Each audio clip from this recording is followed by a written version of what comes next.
Hello जी, Birmingham airport तो हम खड़े हैं, लाइव वीडियो बना रहे हैं। ए देखो कुछ सीटा ते आ गई, बारिश हो रही है। देखो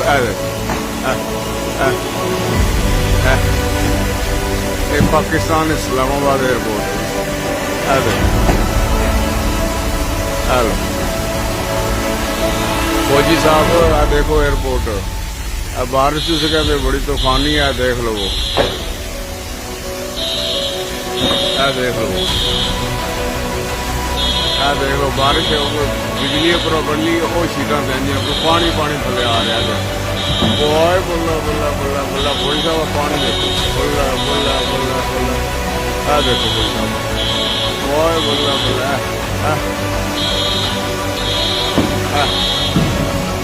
देखो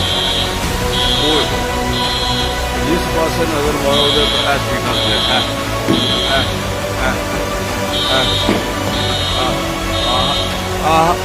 लो कोई जगह दे, कोई जगह दे।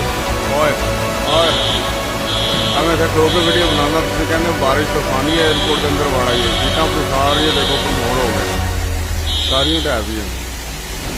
बुल्ला बुल्ला बुल्ला देखो पानी अंदर आ गया, बारिश तूफानी बारिश हो रही है। देखो देखो जिधर नजर मारो उधर सीटें थले टाइमिंग बोलना बोलना दड़लो दड़ाली हो रही है।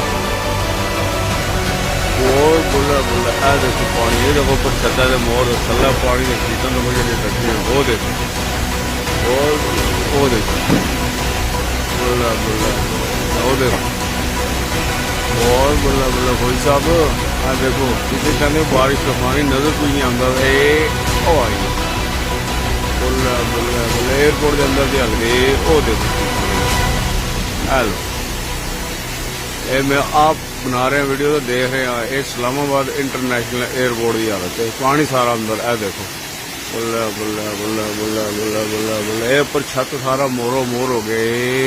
ओ शीट आई है, ओह ये थला फर्श है, तो देखो ओए ओए ये ओ आई छत सारा टैंड लगाएगा एयरपोर्ट का।